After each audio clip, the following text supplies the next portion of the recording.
exciting beginning of hopefully several talks in a series that we're calling Becoming in Community in the Greek Orthodox Church here in Missoula. We're excited to have MCAT recording this tonight so that not only are you hearing it, but it will be rebroadcast in about a month from now on our community access station here in Missoula. But first I just want to say that we're excited to welcome back to Missoula one of Missoula's one of our families from Boston, Massachusetts, the Mamalakis family, who's connected to Missoula through marriage to the Lambros family. Dr. Philip was a professor of mine at Holy Cross Greek Orthodox School of Theology at the seminary where I attended. And when I was there, sometimes I heard talk about this church in Missoula, but I never paid much attention because I never knew where Missoula was. And lo and behold, many years later, here I am serving in Missoula. Dr. Philip Mamalakis, with his wife Georgia and 7 children, now live in Boston, Massachusetts, where he is the assistant professor of pastoral care at Holy Cross Greek Orthodox School of Theology. Dr. Mamalakis directs the field education program and teaches classes on pastoral care, marriage and family, grief, death and dying, and topics related to pastoral counseling. He has a private practice in Newton, Massachusetts, where he works with individuals, couples, and families. Dr. Mamalakis has a Master's of Divinity from Holy Cross and a PhD from Purdue University in Child Development and Family Studies, specializing in marriage and family therapy. He has been offering parenting courses and writing on parenting for 21 years. He enjoys leading seminars, retreats on intimacy, relationships, marriage, parenting, and family life, as well as on orthodoxy and psychology. And just last year, Dr. Mamalakis published his book, Parenting Toward the Kingdom, through Ancient Faith Press. And so we're excited to welcome back now Dr. Philip Mamalakis to Missoula with his family and to talk to us tonight about the Netflix series, 13 Reasons Why. So it's my honor to welcome my professor. Thank you.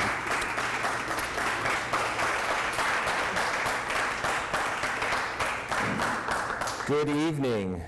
Thank you, Father Rob, for the kind introduction, and thank you for having me here today. It is a delight to be in Missoula again. We had a beautiful time when we were here, and it's a delight to be able to speak to you today.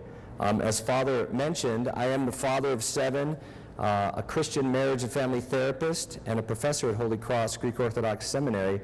Most important and most relevant is one of my deepest commitments and concerns is to raise up my 7 children, the 4 girls and 3 boys, and to thrive in this world. Recently, I was asked to watch this popular Netflix series called 13 Reasons Why, which has caused quite a stir. It's been popular on social media, and there's been a reaction and outcry from many quarters, psychologists. What I want to talk about today is what makes this series so popular. Number 1, why is it so sexy? Number 2, what's being missed when we look at this series? And number 3, how can we respond as parents, churches, schools, and communities to engage our teens? The series is new and dramatic, but what it portrays is not. In many ways, the series and its popularity represents an opportunity to respond, an invitation to pay attention and to take action. And I agree in many ways with those who have written about this series and how it actually fails because of the dark and depressing ways that it portrays teen life and suicide. What I want to do today is the opposite. I want to leave you today with some clear steps that we can take to respond. Not so much to the series, because I don't want to draw more attention to the series than is necessary, and not even so much to the issues that are raised in the series, and I'll talk a little bit more about that, but I'd like to leave you today with some clear steps that we can take to respond to our teens and to our preteens. You don't have to understand the series to understand and respond to our teens as they navigate life. So this talk won't be as dark and depressing as the series. So why is the series so popular, so enticing? Well, like one online author notes, it strikes a nerve. What the series is about, it's about a young teenager in high school who takes her life. And before she takes her life, she records 13 recordings of the reasons why she took her life. And she compiles the recordings, and she assigns someone after her death to pass the recordings along to the 13 people who are mentioned in the tapes. So what we watch in watching this series, the young woman who took her life, her name was Hannah, and what we observe in this series is following Clay, who is in the recordings as he receives the tapes and listens to them. So the series graphically portrays some of the most painful experiences that our teens can have. This series is so popular, in my opinion, is because it strikes that nerve. It's real. And the experiences that these teens have in the video are real. Gossip, betrayal, rumors, hazing, misunderstandings between friends, the potential destructive role of social media, relationship difficulties, same-sex attraction, checked-out parents, family stressors, stalking. And the series does not hold back. Suicide, sexual assault and rape, and bullying are graphically portrayed, making it disturbing to watch. What's even more dramatic is that these are the real events in the lives of our teens. Many high school and college-age kids have experienced these things or have had friends who have. And many of them are left deeply troubled and disturbed, not only by the events, but by the experiences of the victims in their efforts to find healing. So I didn't entirely believe that, because you never know how much is Hollywood and how much is not. So as I was watching the series, I asked a young guy who was, I think he had just graduated, and I said, "Have you seen the series?" And he said, "Yeah." I said, "Is that real?" And he said, "That is exactly what my high school was like." Suicide. Suicide is the second leading cause of death for kids ages 10 to 24. More teens die from suicide than from cancer, heart disease, AIDS, birth defects, stroke, pneumonia, influenza, chronic lung disease combined. Sexual harassment. Sexual harassment, just like other kinds of bullying, this is from kidshealth.org, can involve comments, gestures, actions, or attention that is intended to hurt, offend, or intimidate another person. With sexual harassment, the focus is on things like a person's appearance, body parts, sexual orientation, or sexual activity. Sexual harassment may be verbal, like making comments to someone, but it doesn't have to be spoken. Bullies may use technology to harass someone sexually, like sending inappropriate text messages, pictures, or videos. Sometimes sexual harassment can even get physical when someone tries to touch or kiss someone who does not want to be touched. 61% of 10th and 11th graders report that they've been physically or sexually harassed at school. Approximately 81% of students experience some form of sexual harassment during their school years. And rape. 1 out of 6 women is the victim of an attempted or completed rape in her lifetime. Females ages 16 to 19 are 4 times more likely than the general population to be victims of rape, attempted rape, or sexual assault. And the effects can be long-lasting. Victims are 4 times more likely to develop symptoms of drug abuse, experience PTSD as adults, and 3 times more likely to experience major depressive episodes. And this data goes largely unreported. According to one website, only 16% of all rapes are reported to law enforcement. And bullying. According to StopBullying.gov, 28% of U.S. students in grades 6 through 12 experience bullying. 20% of students in grades 9 through 12 experience bullying. And approximately 30%, 1/3 of young people admit to bullying others in surveys. 70% of young people say they've seen bullying in their schools. Just talking about these issues can be depressing. And as the series communicated, it can feel hopeless to try to solve all the issues and problems in teen life. And that is exactly what makes this series so dangerous. The series strikes a nerve because it's depressing. And many of our teens struggle with depression. The series depicts the lives of too many of our kids. Depression is the most common mental health disorder in the United States among teens and adults. Between 10 to 15% of teenagers have some symptoms of teen depression at some time. 30% of teens with depression also develop substance abuse problems. Depressed teens are more likely to have trouble at school and in jobs and to struggle in relationships. They're more likely to engage in risky sexual behaviors, leading to higher rates of pregnancy and sexually transmitted diseases. Untreated depression is the #1 cause of suicide, the third leading cause of death among teenagers. 90% of suicide victims suffer from mental illness, and suffering from depression can make a teenager as much as 12 times more likely to attempt suicide. Less than 33% of teens with depression get help, yet 80% of teens with depression can be successfully treated. There are more than 13 reasons why we should be paying attention to these real issues our kids are struggling with. Much of the media stir, let's talk about what's missed. Much of the media stir around the series has focused on the fear that the directors crossed the line in terms of how they depicted the suicide in such a way that it endangers kids who are vulnerable, pushing them over the edge and copying Hannah's suicide. They crossed the line because, in fact, it was actually shown, the very act of cutting herself. The reactions to showing the suicide can distract us from the other darker aspects of this series.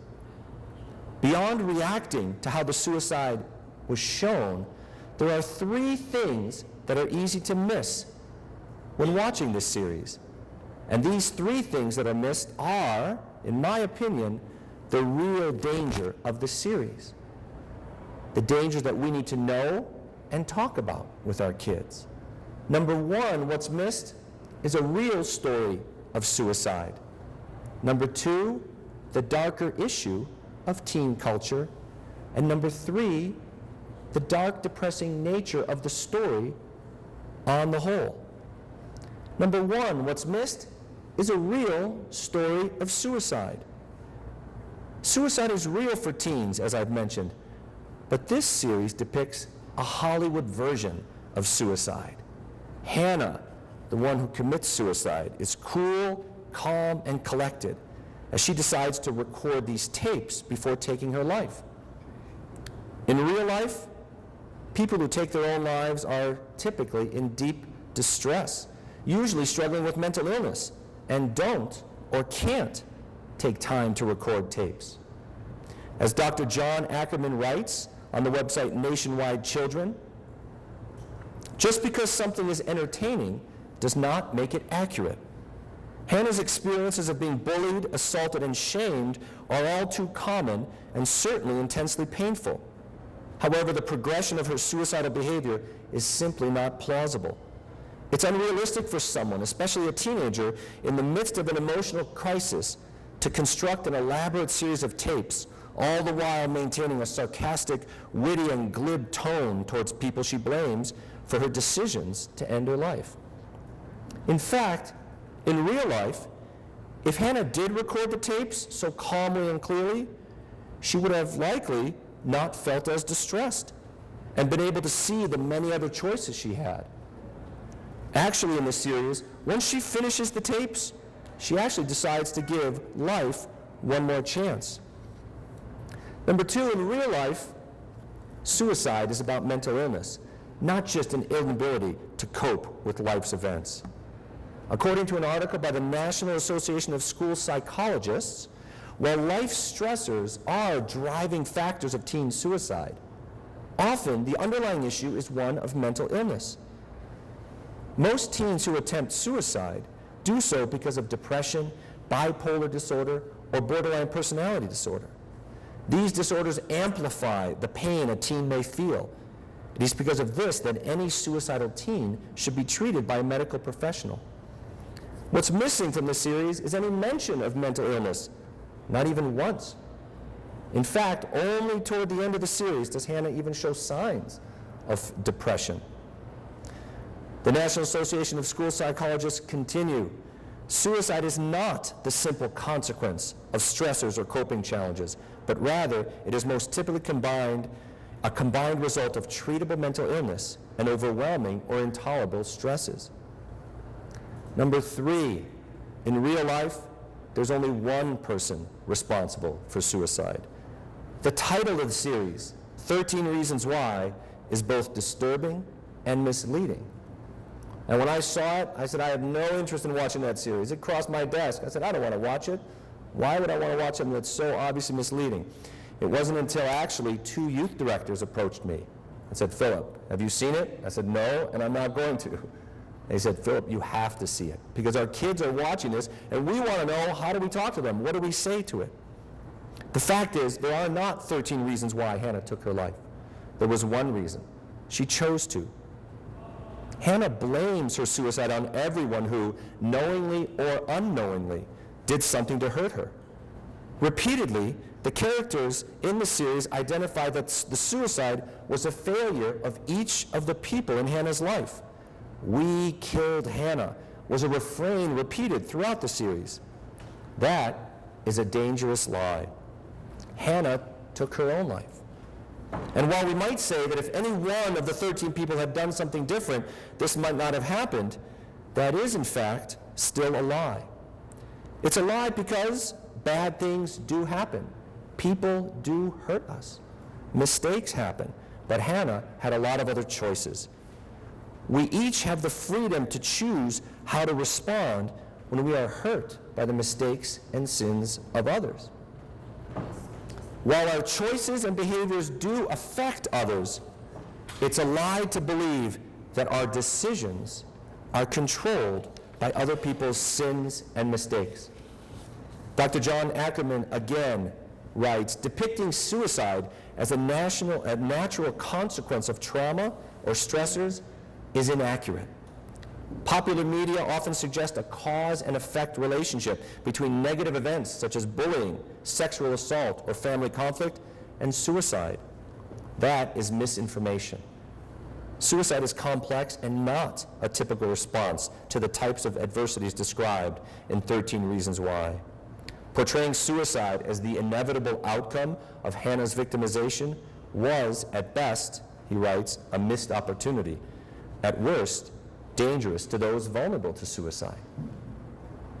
And number 4, suicide is not a solution. Imagining that we can teach people or get back at those who hurt us by killing ourselves is a dangerous fantasy. We can't make people listen to us after we're dead because we're gone. And even if we could and people realize what they've done, we've still solved nothing because we're gone. We can't speak from the grave and take one's life, and taking one's life solves nothing. Dr. John Ackerman again, finally, 13 Reasons Why does nothing to counter the misconception that suicide is a selfish act. Hannah's decision to expose and blackmail 13 individuals who are reasons for her death makes her appear manipulative and vengeful. Using Hannah's recordings after she's died and weaving them together with Clay's experience after her death makes for great television, but it's not real. On the surface, a realistic portrayal of suicide is missing, and the biggest reactions to the series have been about the dangers of portraying suicide in this way. Hannah's suicide, which we learn about in the first episode and watch in horrible detail in the final episode, hangs over the entire series, which makes it easy to miss 2 other aspects of the series. Number 2, the deeper issue of our teen culture. It's easy to watch the series and get overwhelmed by all the bad things that can happen in high school. Every episode, another traumatic event happens, and miss the fact that it is a series about kids who are on their own, alone. On the surface, it's a series about suicide, but not really. What's more overwhelming to watch than the suicide in episode 13 is episode after episode of unattended teens with no adults who care or know how to care, old enough to make serious mistakes, seriously hurt each other, and get hurt by each other, but not old enough to know how to navigate their lives on their own. It's painful to watch Clay, the protagonist, try to make sense of what's happening, trying to figure out what happened, what he did wrong, struggling on his own to figure out what he could have done or what he should do next, completely on his own. And he's not the only one. Each teenager in the series is forced to figure out life by him or herself as they struggle with the normal stressors of teen life, peer relationships, dating struggles, family life, even bullying, sexual harassment, and suicide. None of them have a place to go to open up, to share their struggles, to share their confusions. None of them have a space to figure out who they are, nowhere to go to find out what is true and right, nowhere to go to be supported and guided to figure these things out. And the normal challenges of life, as a result, have larger, devastating effects on the kids as they make age-appropriate and painful mistakes. And when they turn for advice, they turn to each other. The wise sage character in this series, you know, movies have a wise sage character to whom Clay turns to throughout the series for guidance, is none other than another teenager, Tony, who conveys a confidence and wisdom by his silent, cool image and his sporty car. What becomes apparent later on is that Tony, too, is just a teenager who has very little idea how to navigate the tough issues that are facing them. There are no meaningful adults in these kids' lives.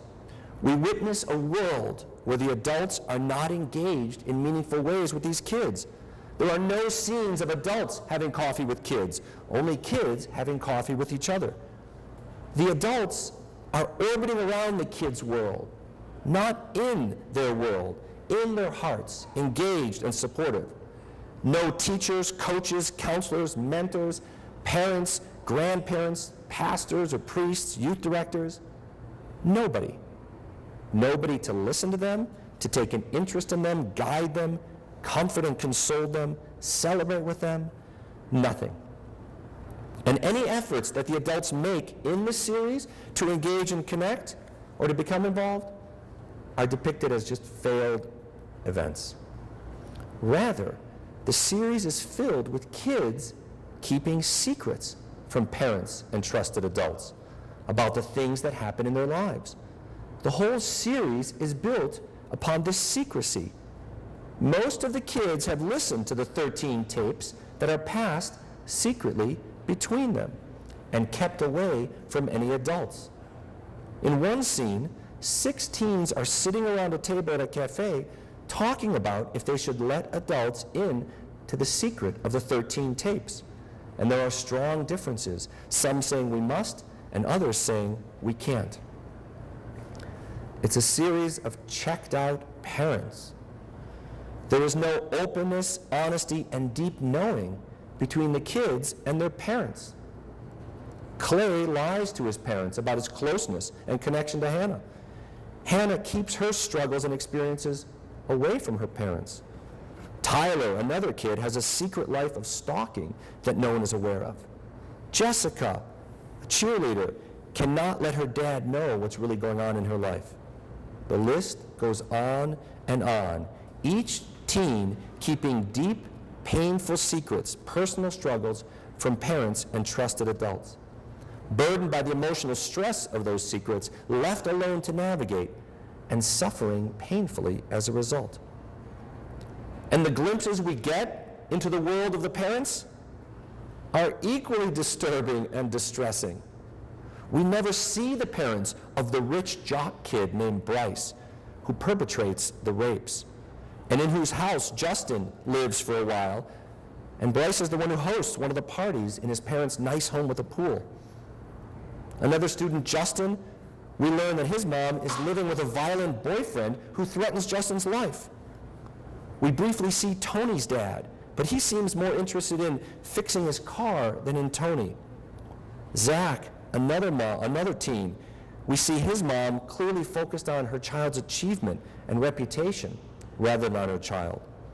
Clay, our protagonist, seems to have nice parents, but they're portrayed as disconnected from each other and from Clay, each focused more on their careers than on their child. And Hannah, the one who takes her life, her parents are portrayed as kind people, but too overwhelmed by their own financial situation trying to save a family business to pay much attention to Hannah. The list of parents orbiting the kids, but not involved and engaged, goes on. Each of the depressing home lives of the students contributes to the overall depressing and hopeless nature of the narrative. Unattended teens trying to navigate, feeling the pressures of life, all together is a recipe for disaster. Binge drinking, reckless sexual behaviors, and bad decisions. It's easy to miss the absence of meaningful adults in the lives of the teens that serves as the soil from which the weeds of alcohol abuse, bullying, sexual abuse, and broken relationships grow. Rather than raising awareness, the end result is that this series is dark, depressing, and an overwhelming story of all the bad things that can and do happen that leaves the viewer feeling hopeless and helpless. One young friend of mine shared that after he watched the series, he reported he was just depressed for 2 weeks. My own daughter, in her first year of college, I asked her, she said, "Oh yeah, I watched it, but after 2 episodes, I couldn't watch anymore. It was just too depressing." Essentially, what's missing from the series is any sense of meaningful connections to a community for these kids. The viewer might get motivated to address all the problems identified in this story, and that's a common reaction. We should be doing more for suicide awareness, bully awareness. And what's easy to miss is that it's not about the problems, but it's about the persons, about the teens. In fact, the series seems to stumble upon this fact. At the very end, as Clay finally gives up, when he's done all he can and nothing changes, he approaches another troubled teen named Sky and simply asks her to go talk, to connect, to share, essentially just to be together. She asks him in kind of a snarky tone, "Are you okay?" And he honestly just confesses, "No, I'm not okay. Is that all right?" She replies, "Yes, that's all right." And they go talk.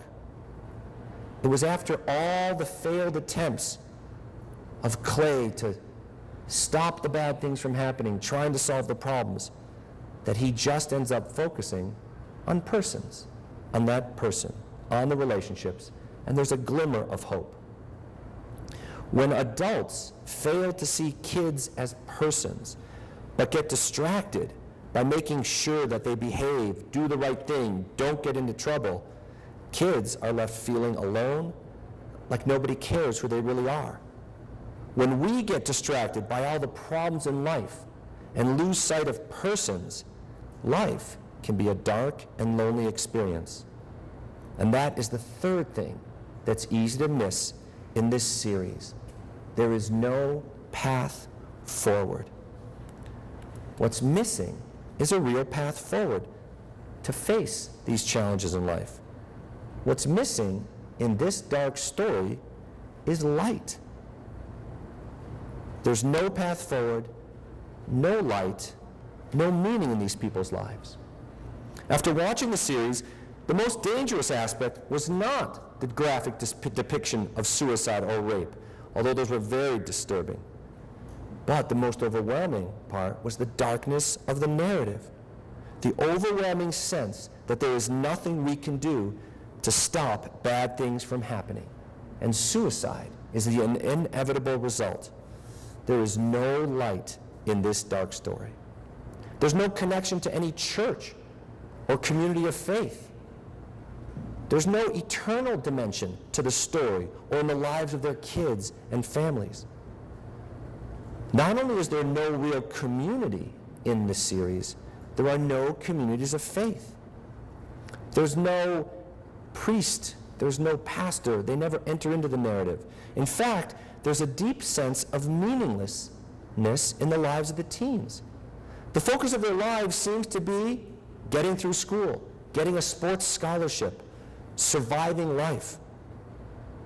Considering the premise of the whole series, the focus of the series seems to be on enduring life challenges so we can stay alive.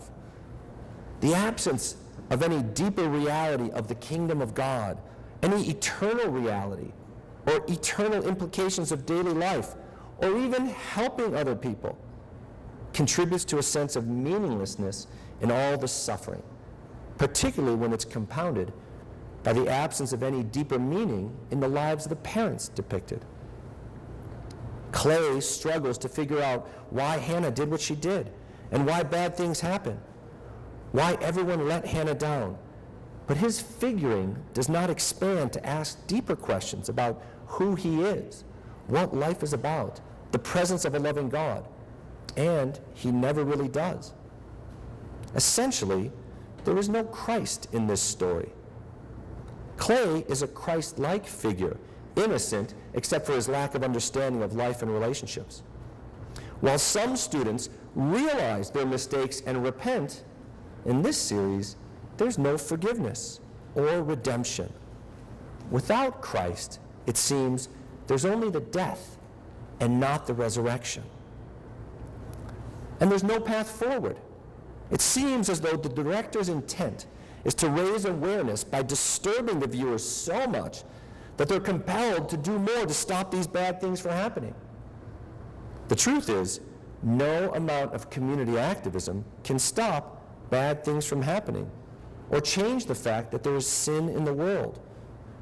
With no options presented for moving forward through the challenges, the graphic depictions and dark story are what's left and serve to distress.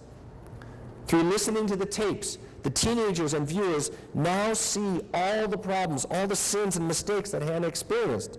But, in fact, Hannah is already dead, so there is nothing we can do. And we feel Clay's pain and sense of hopelessness as he tries in vain to fight the darkness, to get everyone to understand, to take responsibility for their part in Hannah's death. But we know that Hannah dies. So all his efforts are overshadowed by the dark reality that there is nothing he can do to stop the suicide. And the viewer is left with that deep sense that we can't stop bad things from happening. And at some level, we all know this is true. But that doesn't mean we can't make meaningful choices when we experience bad things. What the series fails to show are real alternatives for Hannah, avenues for help and healing that exist in real life. The series depicts a school that was doing too little, too late, because Hannah was dead. And throughout the series, every possibility of Hannah talking to an adult fails. Some of the parents try to check in, but they fail. Clay tries to reach out to a teacher, but nothing happens. Hannah tried to approach her parents, but this did not help. This reaches a dramatic climax when in the 12th episode, Hannah reaches out to the school counselor, and that fails horribly. I must say that the portrayal of the counselor is a complete Hollywood fabrication, and it was painful for me to watch. Counselors do make mistakes and miss warning signs, but even basic counselors know that you don't interview distressed teens from behind your desk trying to get facts, that you come out from around your desk, you draw close, you ask specifically about thoughts of suicide, you attend to her feelings and distress, and you don't leave her unattended until she's calmed down and you have a plan for addressing her real concerns. Molly Kate Klein, a suicide prevention advocate, writes, "My problem is that the audience is shown what not to do without examples of what they actually should do." If Hannah took her life because bad things happened to her, and there's nothing we can do to stop these bad things, the viewer is left with graphic images and a deep sense that suicide is inevitable. Essentially, the very message this series tries to communicate, pay attention, do more to be kind to people, stop bad things from happening, is destined to fail because bad things happen. That is dark. For those viewers who feel alone, isolated, and overwhelmed by life's stresses, this series can push them into a dark place because what's missing is the path through. Elena Parmack-Sandler, a licensed social worker in Psychology Today, writes, "This is not a message of hope or empowerment. It's a message that has quite terrifying implications when presented without guidance for parents, teachers, and adults involved in teens' lives. What's missing is a real path forward when bad things inevitably happen, when people make mistakes or intentionally or unintentionally helpless, or when crimes occur, when a teen is victimized, betrayed, harassed. And that path forward is being connected as community in real relationships. What our teens need is not so much a solution to all their problems and the bad things that happen, but a solution to the isolation and loneliness, to be known, loved, and connected with adults in real community. What we need to do as a community is attend to our teens. We need to focus on persons, not problems. What our teens need are adults who care more about who the teens are than how they're behaving.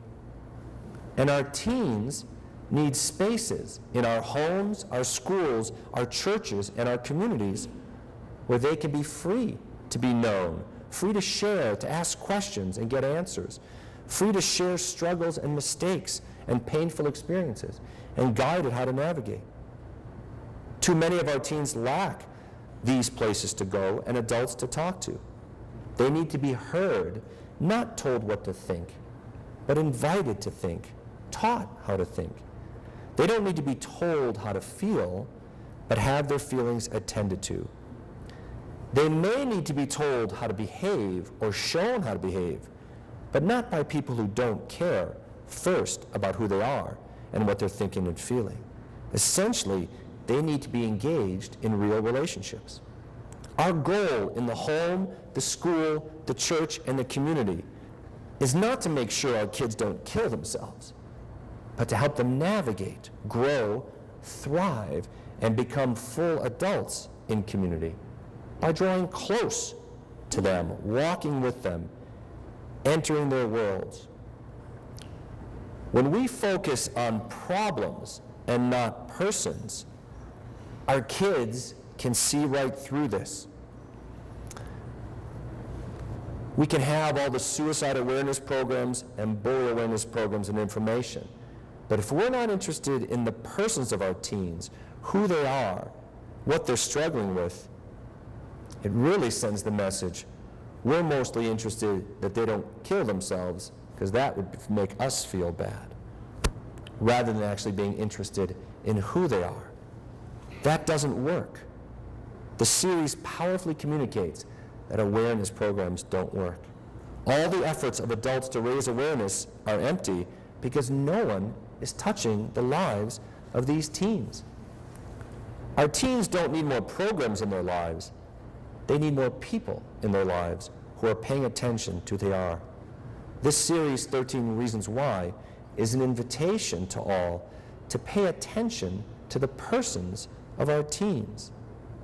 The more connected kids are to mature adults, the fewer experiences of disaster occur.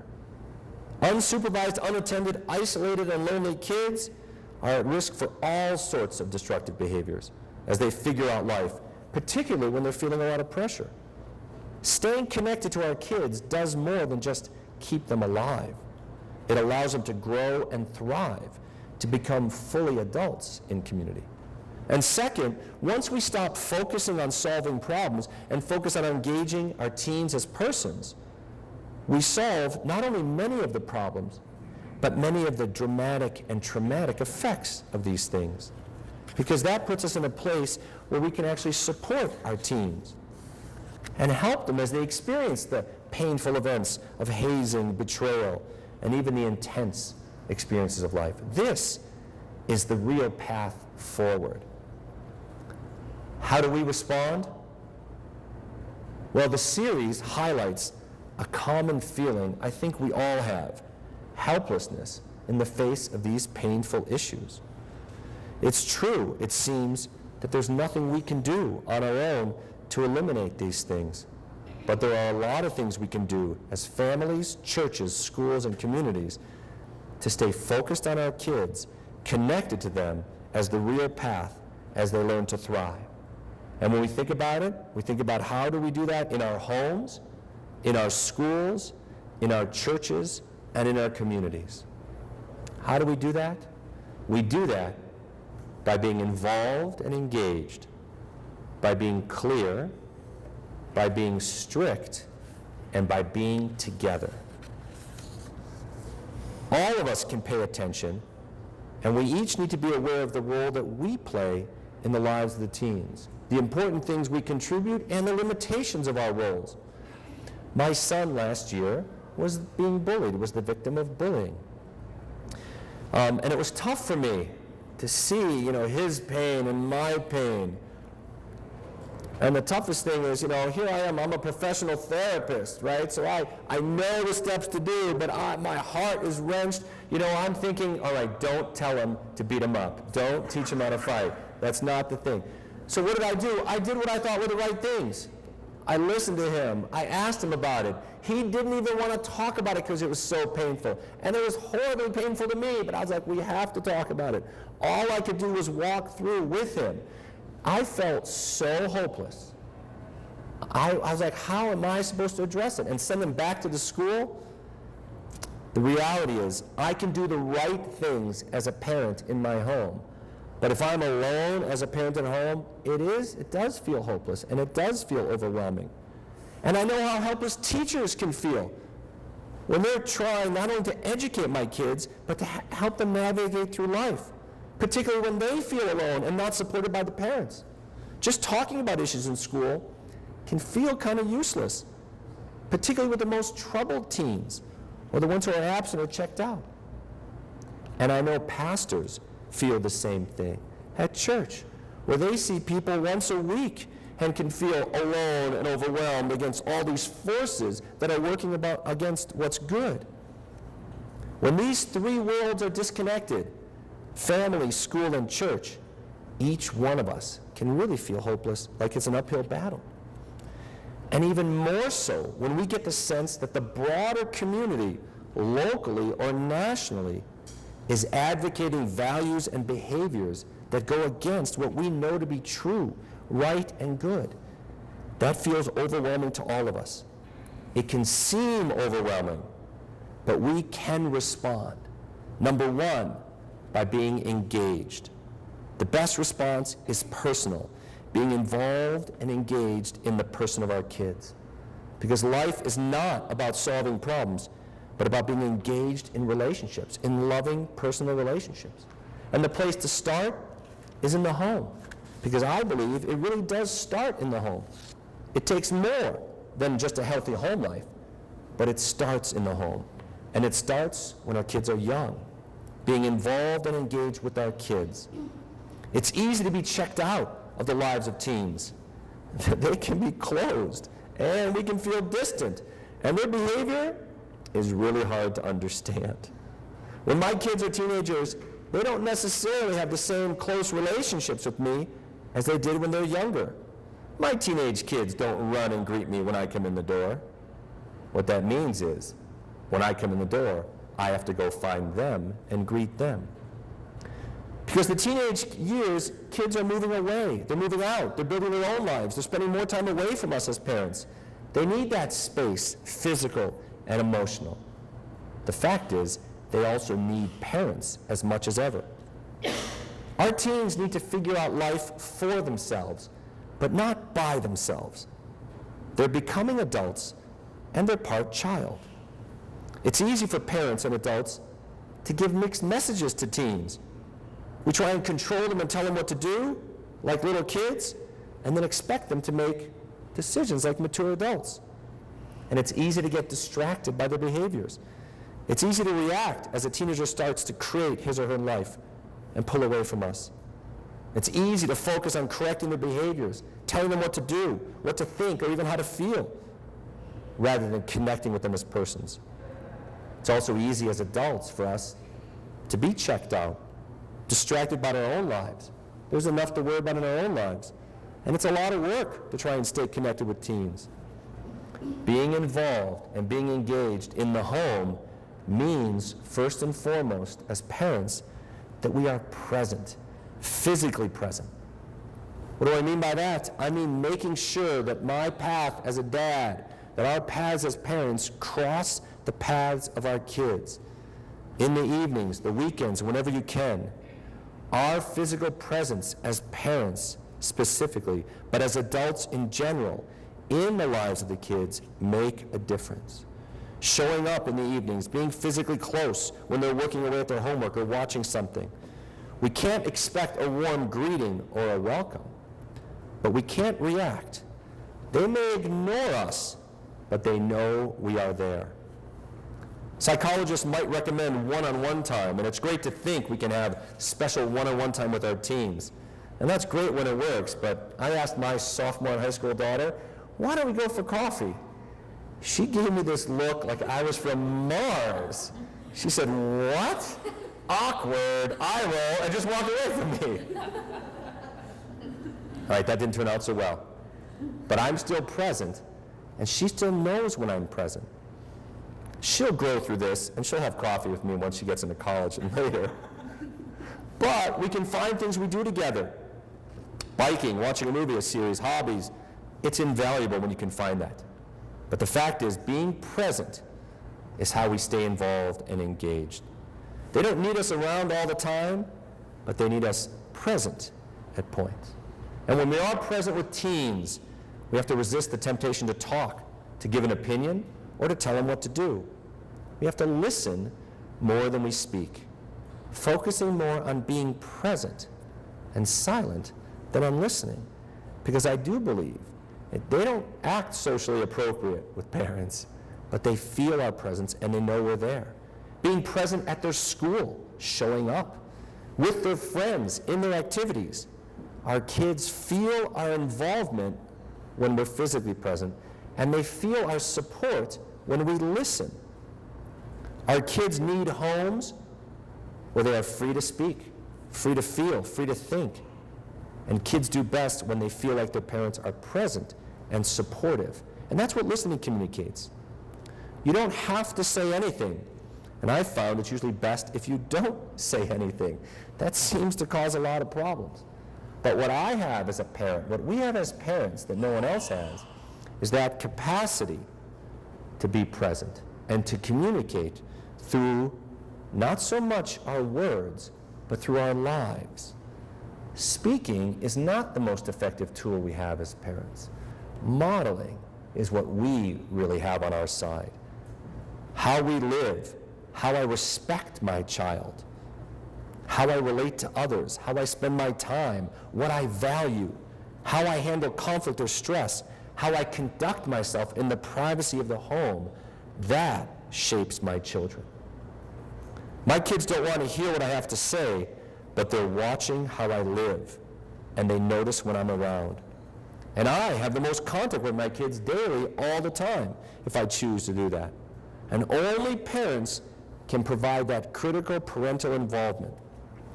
When we feel a sense of hopelessness as parents, because our kids don't want to hear us and they seem to be pushing away, we need to remember that our kids acquire an image of adulthood from how we live and from who we are. We want to be the type of person that you want your child to become, and only parents can do that. We need to be present. We need to be informed about their lives. What are they doing? What are they seeing? What are they involved with? I don't think you need to make all of your kids' soccer games, but you need to know that your child plays soccer. Who are their friends? Get to know the names of their friends. Get to know their friends. Stay involved even as we give up control. Where are they going? With whom? For how long? Doing what? These are important questions to ask, and asking them is important. The closer we are to our kids, the more present, the more they know that they are a priority to us, the more we can walk alongside them as they learn. Watch what they watch, listen to what they're listening to, and take advantage of the opportunities that arise, like with this series. Not to tell them what you think so much, but to ask them what they think, ask them what they see, how they feel, how they're making sense of things. And if they're interested in watching it, we watch with them, that we pay attention and stay checked in as parents. The challenge is there's oftentimes little reward and only negative feedback, and it's easy to feel pushed out. But they notice our presence and will feel our support more than when we talk. Our kids need space to feel, to think, and to learn. And we give them that space by being close and silent, focusing on connecting rather than controlling.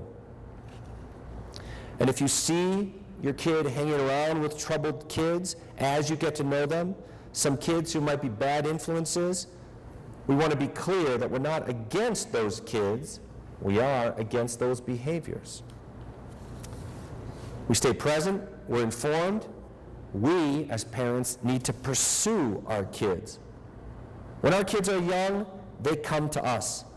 As teenagers, we need to go to them. We give them space emotionally, letting them have thoughts and feelings, but we pursue them by staying physically present and involved.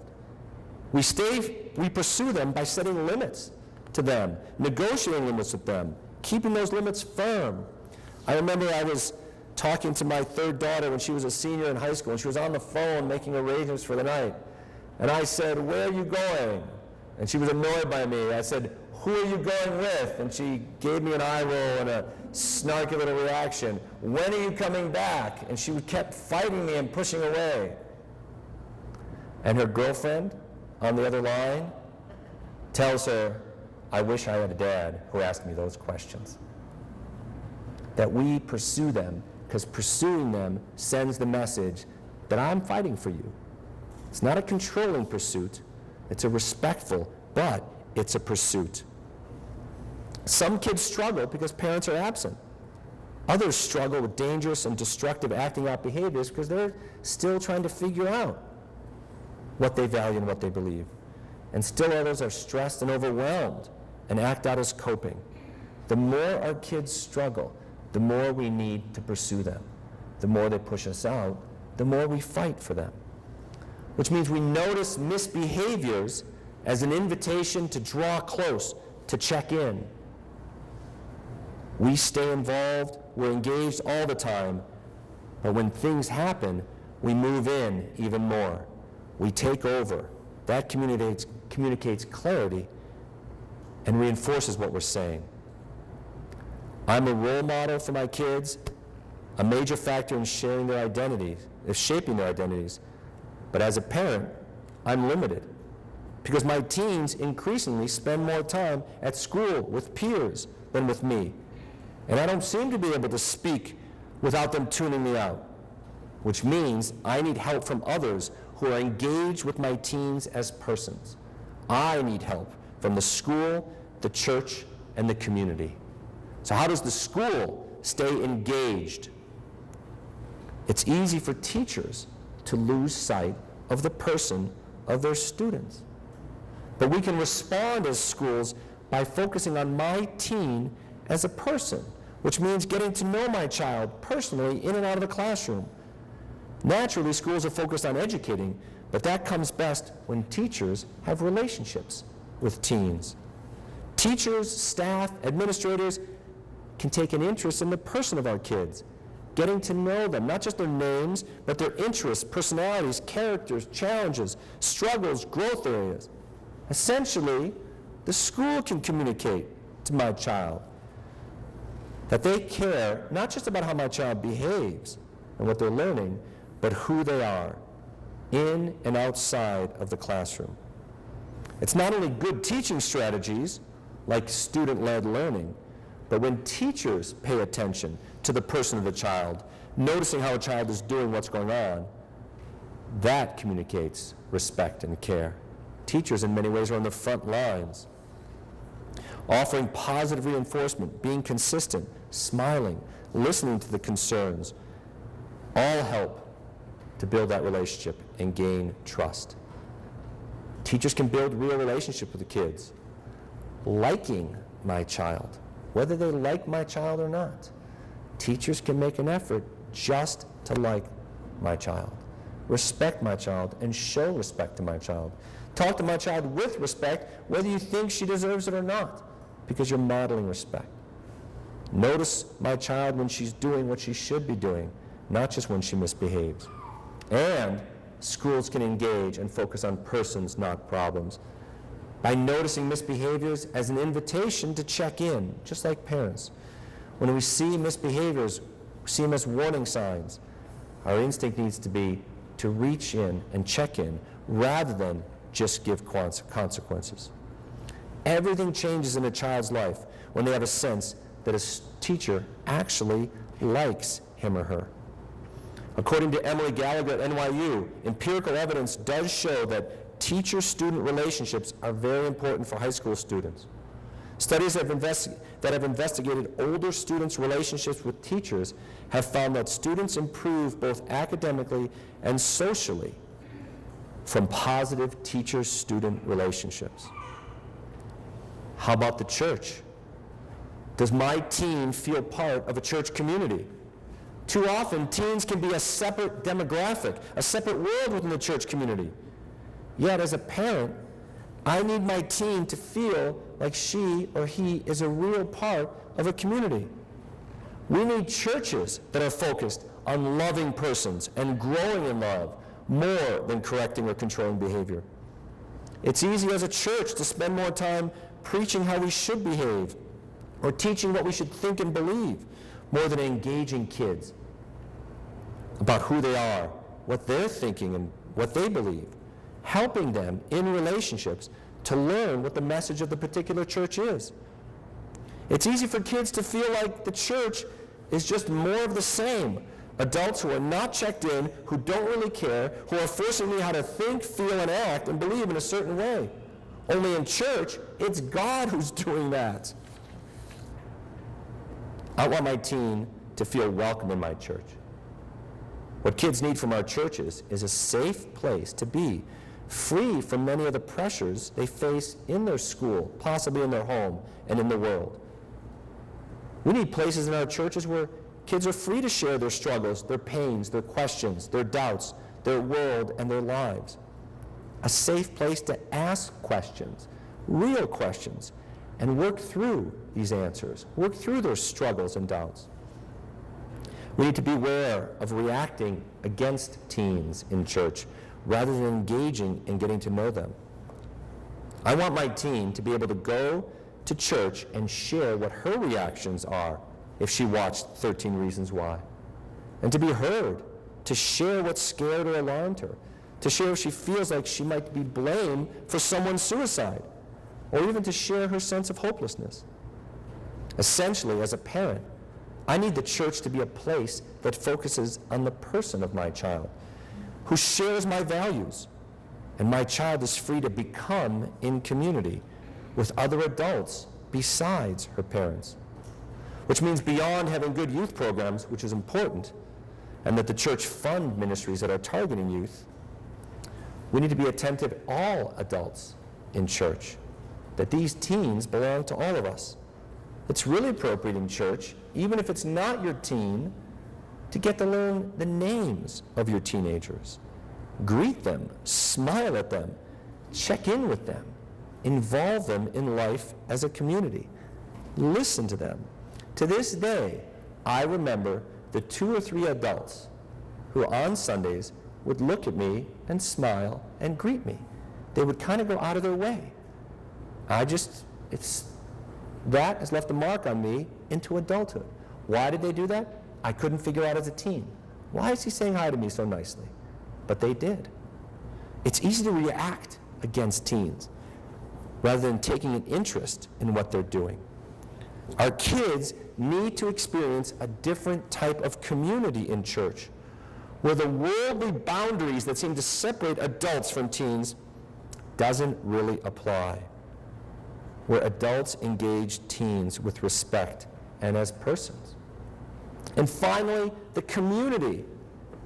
How can the community, what role does the community play in engaging teens? Well, it's the same. It's easy to treat teenagers in the community like we treat the deer that run around in the streets. They're just kind of a nuisance, right? It's easy to have a negative attitude and to stereotype teens as troublesome. Where are their parents? When I was young. The fact is, according to the Center for Parenting Education, it's only about 10% of teens in our society who experience major disruptions and find themselves in serious trouble. 10% have real difficulties. We've got to be careful not to stereotype all kids as a community. Rather, we need to provide resources for them, gathering spaces, activities, support organizations that engage them, learn their world and what's important to them.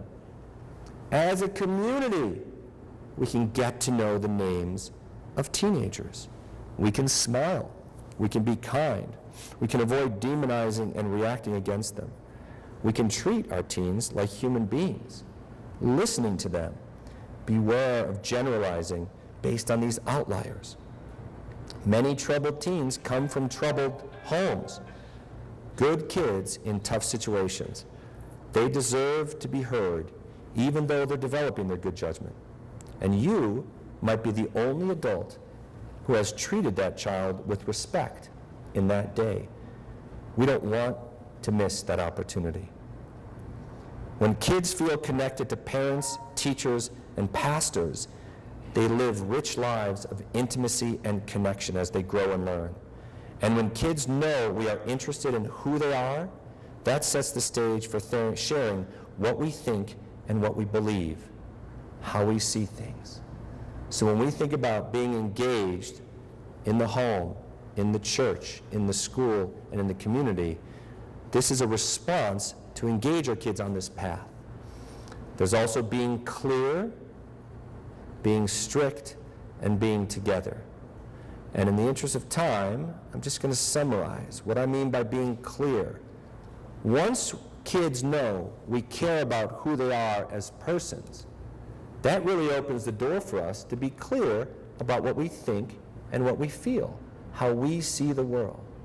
It's not that we're not allowed to have an opinion, it's that our opinion doesn't come first. Kids don't care what you know until they know that you care. When we focus first on teens, that actually enables us in the home, in the school, in the church, and in the community to be very clear. There are things that are not okay. We need to have an opinion about relationships, about bullying, about sexual harassment. And we need to be very clear. We need to be clear in the home. This is how we run things in our home. This is not okay. We need to be clear in the school about what's expected. We need to teach that. The church has a role of being clear about what life is and how to respond. And even the community needs to have these guidelines. Unfortunately, oftentimes the adults who are the most clear are the ones who focus least on the person of the kid. And the ones who are most connected to the kids sometimes are hesitant to be really clear.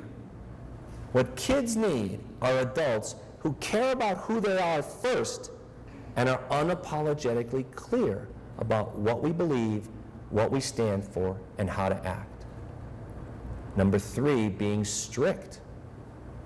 But I don't want to make this seem like, oh, we're just supposed to focus on relationships. No. If we don't follow up what we say with actions, then kids are left wondering, do you really believe that? That we need to be strict in the home when we see things are not okay. We need to be strict in the schools when we see things, this is wrong, we need to step in and take action. We need to be strict in the church and be attentive and respond effectively, and in the community. When things happen, inappropriate behaviors or bad things, our kids need to see us taking action. That actually communicates we care about them, and that helps them see clearly what we stand for. We don't need to immediately jump to consequences. We can still focus on persons, but they need to see that we follow what we believe with action. We don't need to be apologetic about that. We need to be clear, and we can be strict. And finally, I think the biggest crisis we have is the last thing we need to do, and that is we need to be together. I think one of the crises in our culture is that the school is disconnected from the home, is disconnected from the church. That when we think about what our kids really need, is they need us to be together. When they hear what's going on in the home, and it's connected to what's going on in the school, and it's connected to going on in the church, it communicates a powerful message about what we believe to be true, what we believe to be right, and what we believe to be appropriate. The biggest challenge for us is also the biggest gift we can give to our kids, and that is to be together. When we operate together on the same page, kids internalize this reality about what's true and right. What does that mean about being together? It means parents involved in school. It means schools that welcome parental involvement. Now, most of us know intuitively that, yeah, when kids are young, it's easy to be involved because then you have homeroom parents and field trips. And that changes when it goes into high school. But the research shows actually kids do best when parents are actively involved in high school education, both by visiting the school, by knowing the teachers, by asking about work, by talking about homework, by being clear about expectations about work, by creating an atmosphere at home where school work can be done. It's a challenge because of the changing culture, and in my mind, it's one of the biggest challenges we face is that disconnection. In fact, I want to tell a sweet story about a family I know that they started a tradition of inviting their kids' teachers for dinner once a year. And they started it when their kids were in elementary school. And it made sense. They'd have their the teachers, the first grade teacher come for dinner. Well, the kids grew up, and now they're in high school, and they said, well, why would we stop a good thing? So they kept doing it, and now their kids are in high school, and the high school teachers come to the home. And what I heard happen this year was one of the high school teachers said, this is the first home of a student that I have ever been in. We think of something, I know it's hard to do, but these simple gestures are critical because not only do we need to be engaged, not only do we need to be clear, not only do we need to be strict, but we need to be together. When we engage our kids, when we recognize that the issue is not the problems, but the persons, when we get clear on our role of staying engaged, clear, strict, and together, we see a path, not just to keep our kids alive, but a path to creating a community where our kids can be teenagers and become thriving adults. Thank you very much.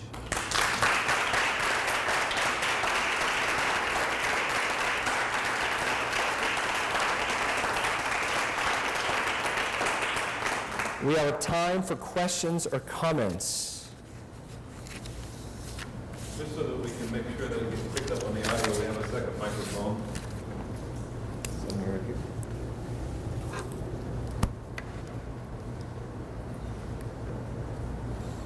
I don't know what it was. I've got a question. Thank you very much for your talk. I think it's timely and really needed. One thing I'd like for you to comment on, Professor, I keep wanting to say father, like Professor Malone. That's what my children call me from. Is, so in society we're seeing today in our connected world where we are constantly connected with smart devices, internet connectivity, people are communicating via text messaging and FaceTiming and stuff. There's a real tendency to feel like we're connecting with multiple people very effectively, and yet in reality, there's this huge disconnection. So teens are together, they're not talking, they're texting, they're somewhere else. And it's not just teens. I see it at work. I see this tension, this pull. I'm in conferences and meetings, and other adults are trying to conduct business and texting. So it's pervasive. So how would you say we can address that in our culture, with our kids, but also as adults? How do we address, maybe the question is, how do we make the best use of technology without having technology undermine what we know we need to thrive as persons and as a community? So we're talking about engaging our teens, and I think we have to do two things. Number one, we have to recognize how we live our lives as adults and our own use of technology. Because the challenge is technology can really be tempting and a distraction to check out from the struggles and the challenges of actually having real intimacy and connection. Number one, we have to get it clear in our lives. And I have found one of the best ways to do that is because I'm always struggling with technologies, is that we set boundaries and limits to our own technology. We have to have times in our life where we prohibit our phones. I think daily times, there could have a certain time at night where we don't have it. Seasonal times, a period of the year where we go tech-free. Research shows that when you have a television in the bedroom as a married couple, it actually undermines marital closeness. So we need to be aware of that's kind of old technology, but it's the same thing. It's easier to check out in the zone than to really engage. So number one, to be really serious about recognizing the path as adults and engaging in that path, that we too struggle with real connection, real people, not just in our home though, because many of our homes are isolated. We're talking about having our homes connected to a broader community as well. The second thing is engaging in these conversations with our teens and setting clear expectations in our homes for how we will use technology. We talked about being engaged, being clear, being strict, and being together. That's the formula for technology. That before you take a cell phone away from a kid, you want to ask them. It's really appropriate to be very clear. No cell phones during homework. No texting during mealtime. No texting after 10. It's really appropriate to be clear. We better be engaged with them first. So I like to ask my kids when I find them getting on technology, I like to ask them, was it too tempting? What makes it tempting to get on? And to help them think. I remember asking my daughter when she was 10 and she snuck on, it's like some game they have, online game, and she tells me, well, I have to get on in 15 minutes because then you get 50 bonus points. I said, notice how the designers of that particular game have structured the game. It's structured to keep you coming back. So notice, first we engage, help them understand, engage with them with real intimate relationships, because if the choice of a kid is to be texting my friends or sitting in my home with my parents who are totally disconnected to me, that's a recipe for disaster.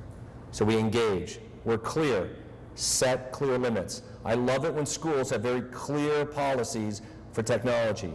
My kids go to summer camp, they have clear no tech rules. That's really clear. Our kids do great with that. And then we enforce those strictly. So my answer is, if each one of us in our different home, church, school, community have these clear messages, we stay strong on that. That's what we can do. Stay in relationship and stay strong. Remember, it feels overwhelming when your kids say, we're the only one with those types of rules. All my other friends have this. First of all, that's just a lie. I mean, I'm proud of your kids because they're trying whatever they can. That's impressive. You want that perseverance in your children.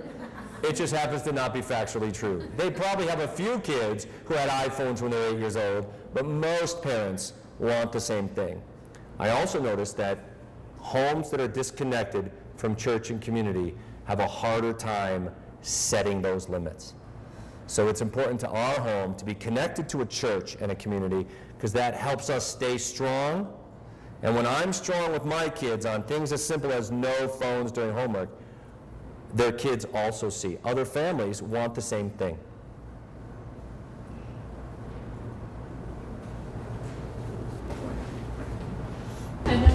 your use of the word persons, and I was wondering if you could expand on why you choose that word versus other options that others might use, like individuals or people, or it just seems distinct somehow. So I wonder if you could explain what it signifies. Can I explain what I mean by persons? I think the short answer is no. What I wish to convey. What do I wish to convey by the word person? What do I wish to convey by the word person? I can't separate my understanding of person from my faith tradition. That we are persons created in the image of a Trinitarian God, right? That in our Christian tradition, we are images of God, and we believe in a Trinitarian God, which means this is a God of persons in communion, which means we have autonomy, we have choice, we have freedom, but we're created to be in relationships with others. So the word individual doesn't really capture how we're wired to thrive. And the word person, that's what I understand by that word, is this person also. The other thing about being created in the image of God is we believe as Christians that God is ultimately unknowable. He's uncreated and unknowable, which means we, created in the image of an unknowable God, there's an aspect to us that is eternal and unknowable, which means when we engage in relationships with persons, it's a continual, deeper type of knowing and discovery that never ends. My kids were talking, I forget what the topic was, I don't know if it was dinner, and I was describing to them what it's like to be married, that it never gets boring, because if you're engaged in a personal encounter, it never ends. You are always discovering. There's always something new, because we have this eternal, deep part of who we are. So what happens when we create communities focused on persons is we encounter an intimacy that actually brings life with it. It's fulfilling. It's deeply rewarding. Kids feel better when they have real encounters with persons. Why? Because there's something inherent in life that we're wired for that. And it never gets old. It has an eternal newness to it, because there's always new things to discover. So I told my boys, I said, if I went for a walk with my wife every day around the same lake or the same path, it would never get old unless I stopped paying attention to her. Because the trees, it gets boring, everything gets boring, except persons, because we continue to discover. So what we find in engaging with persons is we encounter life. That rather than fighting the darkness of all the problems in the world, you're not going to succeed by fighting darkness, but we walk as light into the darkness. And when we walk as light by engaging in persons, they experience light. And when you experience light, it doesn't really change the darkness, but you find the capacity to thrive. And what we saw in the glimpse at the end of the series is Clay and this girl Sky actually had an encounter of persons. And there was something in that we get a glimpse of the path through.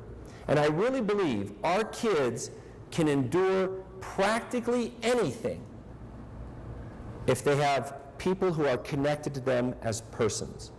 So in preparing this talk, I asked my son about his bullying episode, because it was really hard, and it was so painful, and I was thinking I screwed the whole thing up, and I didn't really solve anything, and what we ended up doing is we ended up talking to the school. And the school, which is really intimately connected to the church there, acted on it immediately. The principal stepped in, the teacher stepped in, the other parents stepped in, like everyone rallied. And I asked him, I said, what was the most helpful thing? And I was expecting him to say, well, when the other parents, you know what he said was the most helpful thing? Talking to you. Talking to you. It didn't feel helpful. It was painful. But that's a personal encounter, and that has an eternal quality. So that's why I use the word person. I was wondering, I work with middle school, and it's very hard to get them engaged with each other. And I'm wondering if you have any activities or ideas or, I don't know, just things that you can do with them to help them become engaged and connect with each other, and also being involved in that. I don't know. question is, are there any activities or ideas to help middle school kids? Yeah, or middle school, high school. Middle school, high school. It entirely depends on our role, and what's nice about when we operate together is each one of us plays a different role. The parent, the teacher, the youth director, and the police officer. So depending on our role, there's a lot of things we can do, and what I think is really key, I imagine myself as a teacher, is you get in the mix. When we get in the mix and we actually communicate that we are genuinely interested in who you are, you watch kids respond really positively. And then it's really clear to say, listen, here's what we do in this home.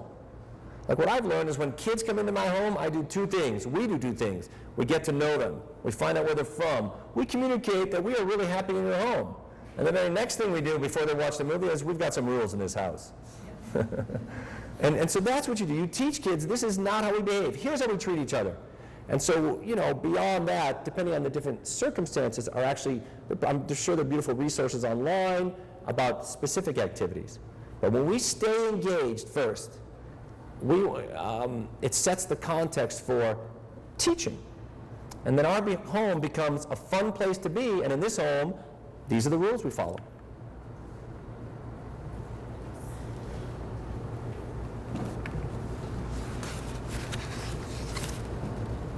I was just going to say, I'm so glad you asked that question about persons, because I hear Philip talk all the time, and I think he talks about that word all the time, but I've never thought about that. So I thank you for asking that question, and I loved your answer, and I especially loved how you tied it in with the Trinity, which don't we say there's three persons of the Trinity? I was just thinking how, as we're trying to all connect with our children as persons, we can be keeping this in our hearts and minds, linking it to the Holy Trinity, and the Father, the Son, the Holy Spirit, and everything we do in our connection. And then the other thing I was going to say in response to Maria's is just we have had some incredible teachers in our children's lives. We are blessed to have them at a private Christian school. But when I think about the teachers who've made the biggest impact on our children's lives, it's the ones who, like, I don't know exactly what you would do for the middle school, but I know there was one teacher who he had like a latte machine in his office, and I know our kids would go there sometimes for the meetings before what they would do, and they'd have lattes with them, and thought it was fun. So maybe in middle school, what would it be, banana bread, or something where I don't know if you have an office, but to connect the kids like that, and to, I try to think about things we've done in our home to connect each other and to get them to say each other's names, and just some ideas where, okay, what's your favorite thing that person did in class today, or I don't know, just continually bringing that connection and connecting with them as persons, even in our classrooms. And also having the meals. I just wanted to say I love the idea that Philip and I learned from someone about having the meals with their teachers, but also maybe saying once a month, I'm going to invite these 10 kids to my house where we're having a simple potluck, or just, it's amazing what can happen outside of the classroom. Now I have to think if I have a question for my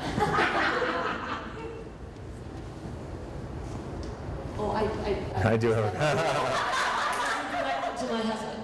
This is, I don't know if any of the parents in the room are feeling this, but I know sometimes I'll say, Philip said, it doesn't matter how they treat us. They're teenagers. They're going to treat us poorly. But you always seem to have a great answer for me and for my heart when I'm a little bit offended by how we're treated sometimes if they're in a certain stage. Can you elaborate on that? Yes. I think it's very important to correct teens, because I think we need to be clear about behaviors. We need to teach how to be in relationships. We need to teach what friendship really is. I just think it's most important to connect with kids before you correct them. And so if you focus on connecting with them before you correct, it compensates for our tendency as adults to miss the person and just go right into correcting. And few things are, it's just not respectful. And it's not helpful, and it sends the wrong message. But when we connect first, like, what were you thinking, or what's going on, or did you decide to do that? It really offers the opportunity to be very clear. That is not what we do. We treat people in a different way. It really gives us the authority to speak and to guide. And kids do best when they have adults who actually deeply respect them and have really high expectations. We as adults just need to remember, you connect before you correct. And let me say, in the home, in the school, in the church, and in the community, we connect with the kids before we correct them. Well, could I ask, could you give a preview of the talk on Thursday night, a preview of the Thursday night talk on parenting toward the kingdom? So Thursday night, we're going to have an opportunity to gather to talk specifically about engaging in the daily struggles of home life.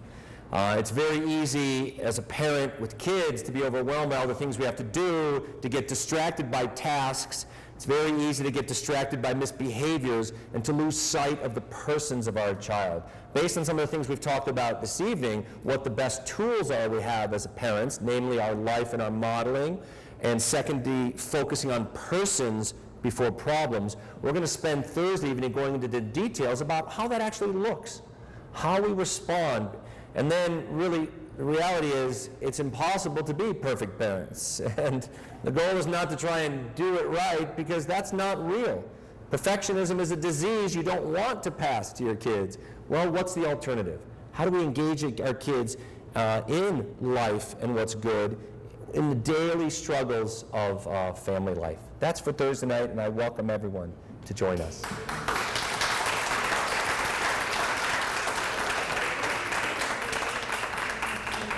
Again, the talk on Thursday night is not here, but it's at the church, 301 South 6th Street West, right next to the school board building. So thank you, Philip, again, and thank you to MCAT for coming and recording, and we look forward to seeing the video and being able to share the video with the community more widely. So again, thank you, Philip. Thank you very much.